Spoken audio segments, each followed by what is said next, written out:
क्या वजूहात है? ये अंडरपास तो बड़ा मुश्किल तरीन एक रास्ता पुलिस से रात बना हुआ है इस टाइम पे। असल में मसला ये है कि यहाँ पर एक चौरंगी बनी हुई थी जी। जो ट्रैफिक जाम वाकई में रहता था, लेकिन उसका हल इन्होंने ये निकाला है हाँ जो आपको सामने नज़र आ रहा है।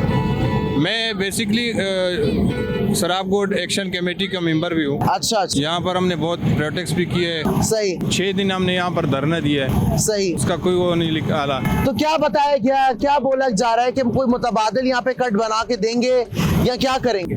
यहाँ पर अभी सिंध गवर्नमेंट ने एक ऐलान किया है कि यहाँ पर फ्लाईओवर बनाएंगे, तो फ्लाईओवर बनने लेकिन बहुत टाइम लगे। लेकिन उसमें 5 साल 2 साल 4 साल ये गवर्नमेंट का जो काम है वो आपको पता है, तो वो ना होने के बराबर काम करते हैं। बिल्कुल।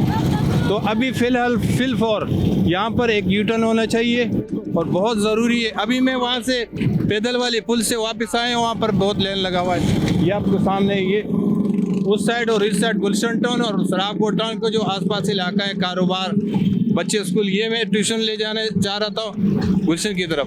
तो अभी ये देखे ना, ये हालात है। मैं अभी जाऊँगा वहाँ से वन वे, मैं कानून तोड़ने की कोशिश करूँगा, कानून तोड़ूंगा क्योंकि मेरी मजबूरी है। हाँ मजबूरी का फायदा किसको जा रहा है? बिल्कुल। ये देखिए ना, ये नुकसान हो रहा है। हम यहाँ पर गलत रॉन्ग साइड से जाते हैं, कोई टक्कर हो गया, गाड़ी में टक्कर हो गया, बिल्कुल ऐसा। तो इसकी जिम्मेदार कौन है? तो कल को अगर खुदा ना खास्ता यहाँ पर, मैं आपके तवज्जुह से कहना चाहता हूँ, यहाँ पर अगर खुदा ना खास्ता कोई ऐसा हादसा हो जाए हाँ। तो इसके जिम्मेदार जो है ना इदारे होंगे, सिंध गवर्नमेंट होगा, इसका हल निकाले।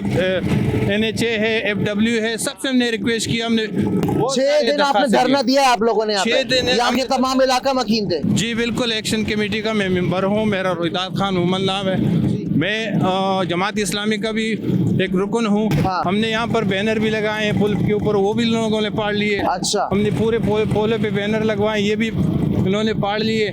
कोई चीज़ नहीं मानते, कोई इंसानियत नहीं। ये आपको नज़र आ रहा है, ये सर्विस रोड है, इसके लिए भी हमने बताया कि सर्विस रोड तो कम से कम बनाएं। इस पे चलने के काबिल कोई चीज़ नहीं है, यहाँ पर कोई निज़ाम नहीं है। कराची गमज़दा शहर हो गया है, जैसे जंगज़दा शहर हो गया है। बिल्कुल ऐसा ही है। जैसे बम बरसाए गए हो, आपको रोड नजर आ रहे, कोई परेशानी, कोई मुतबादिल जो है नहीं बनाया गया नहीं है, अभी तक कुछ और भी नहीं है। इसका हल ये निकाला कि ये सुपर हाईवे को क्लियर करने के लिए यहाँ की ट्रैफिक को ये 2 गज के छोटे से अंडरपास के मुंह पे मार दिया। अंडरपास नहीं है सर, मैं यहाँ पर